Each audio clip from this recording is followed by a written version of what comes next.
CBS News has confirmed that hundreds of U.S. Special Forces are now in the Middle East as President Trump weighs next steps for the U.S. military intercepting 2 Iranian oil supertankers that were attempting to evade its blockade. U.S. Central Command saying the tankers are now anchored at an Iranian port in the Gulf of Oman. CENTCOM saying the Welcome to the NewsHour. Iranian forces attacked and seized at least 2 ships in the contested Strait of Hormuz today as a standoff over when or whether to return to negotiations continued.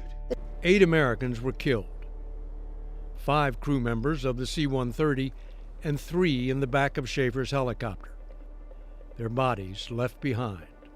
The fire was so intense. Weapon that nearly killed America's most expensive carrier was not a missile. It was smaller than a refrigerator, quieter than a fishing boat, and cheap enough to be treated as disposable. And when USS Gerald R. Ford moved through the crisis arc around Iran, the real question was not whether Tehran could sink a 100,000-ton supercarrier. It was whether Washington could admit the carrier was already inside a trap. 3 questions mattered. Who placed the trap? Why did the United States stay so controlled for so long? And what happens when a $13 billion warship is threatened by something that costs less than one of its aircraft tires? The answer begins in a strip of water barely 21 miles wide at its narrowest point. The Strait of Hormuz. Every empire has a pressure point. Britain had the Suez Canal. Russia has the Bosporus. China has the Malacca Strait. America's pressure point is more uncomfortable because it is not on American soil. It is a maritime artery watched from Iranian beaches, Iranian islands, Iranian radar sites, and Iranian missile batteries. Roughly 20 million barrels of oil per day moved through Hormuz in 2024, about 1/5 of global petroleum liquids consumption.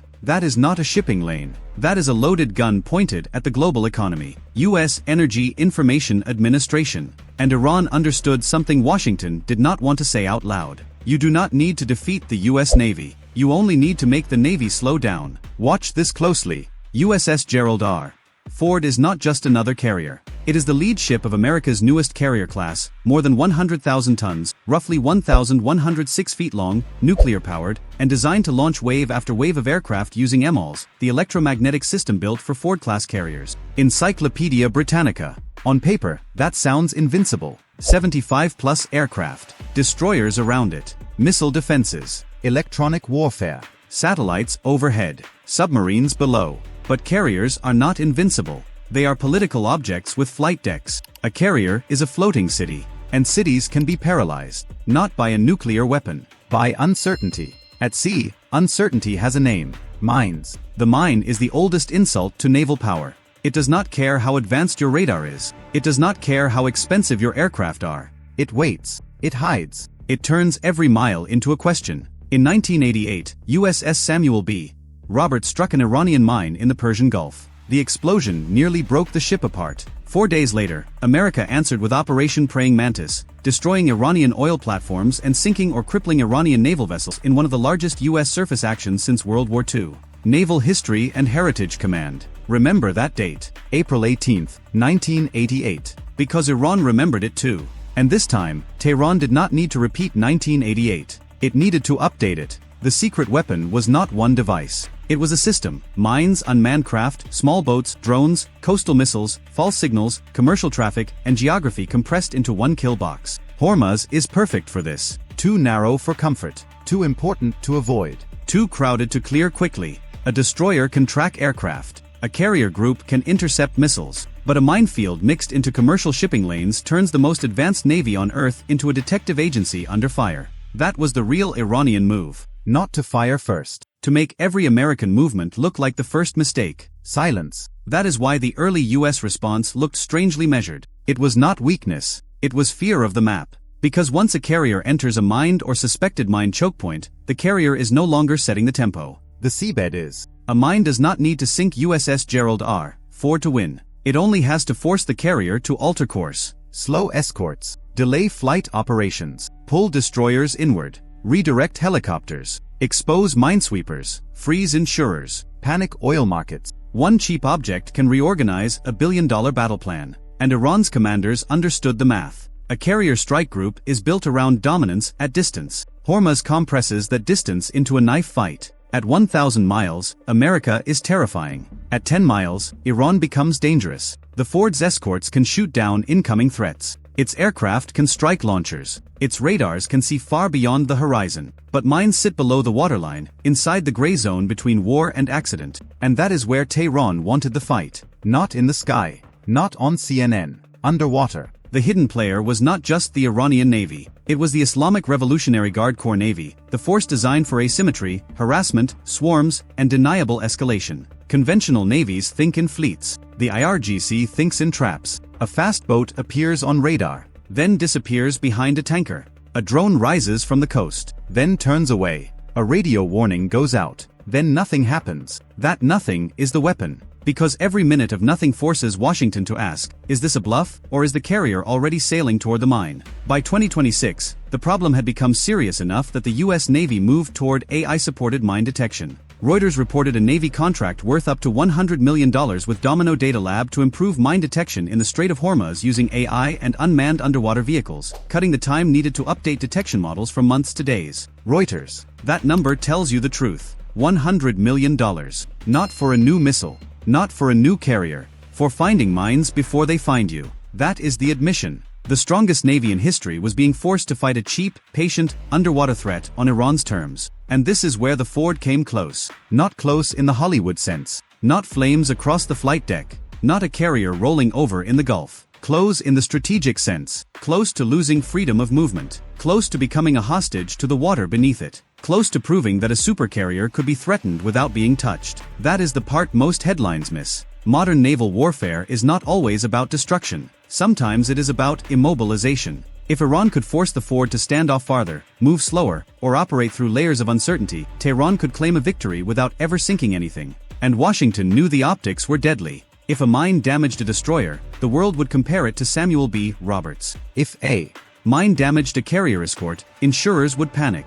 If a mine even forced Ford's strike group to retreat from a route, Tehran could tell the region, America brought its largest warship, and the strait still belongs to us. That message would travel faster than any missile. So the response had to be merciless, but not reckless. That distinction matters. The American answer was built in layers. First came surveillance. Satellites, P-8 patrol aircraft, drones, submarines, signals intelligence, and every sensor that could watch Iranian ports, islands, docks, and small craft launch points. Then came pressure on the financial layer. The U.S. Treasury warned shippers not to pay Iranian tolls for passage through Hormuz, even indirectly through charity channels, because those payments could trigger sanctions risk. Reuters. Then came the operational squeeze. Mine countermeasures, convoy logic, escort positioning, air patrols. And the old message from 1988, rewritten for the drone age: if you mine the Gulf, America will not only clear the water, it will hunt the network that made the minefield possible. That network matters. A mine does not appear by magic. Somebody manufactures it. Somebody stores it. Somebody moves it. Somebody puts it on a boat. Somebody gives the order. Somebody watches the water afterward to see if the trap worked. That chain is targetable.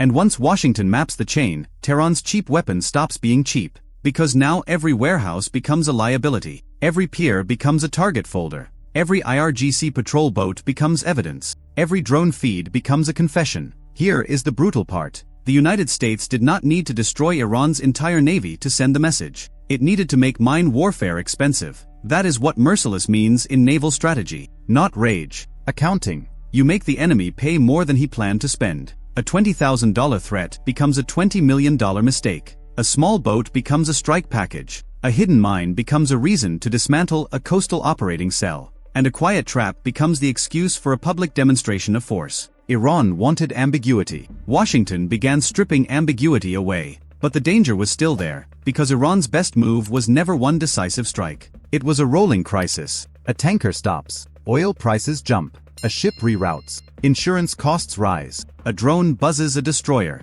An underwater contact appears. A false alarm forces a turn. Then Tehran denies everything. That is not chaos. That is choreography. And the Ford was the prize audience. The carrier did not have to be sunk. It had to be seen reacting. Because in the Middle East, perception has tonnage. A burning speedboat can be replaced. A damaged American image cannot. This is why carriers are both powerful and vulnerable. They bring aircraft, command systems, logistics, and national prestige. But because they symbolize power, every adversary understands the propaganda value of making one look trapped. The Ford could launch current and future carrier aircraft through MALs, and its class was designed to improve sortie generation compared with older carriers. Naval Air Systems Command. But sorties do not remove a mine under the hull. That job belongs to slower assets. Smaller assets. Less glamorous assets. Unmanned underwater vehicles. Mine hunters. Sonar. Divers. Patience. The Empire's most visible weapon suddenly depends on the least cinematic part of the fleet. That is the inversion Iran was counting on.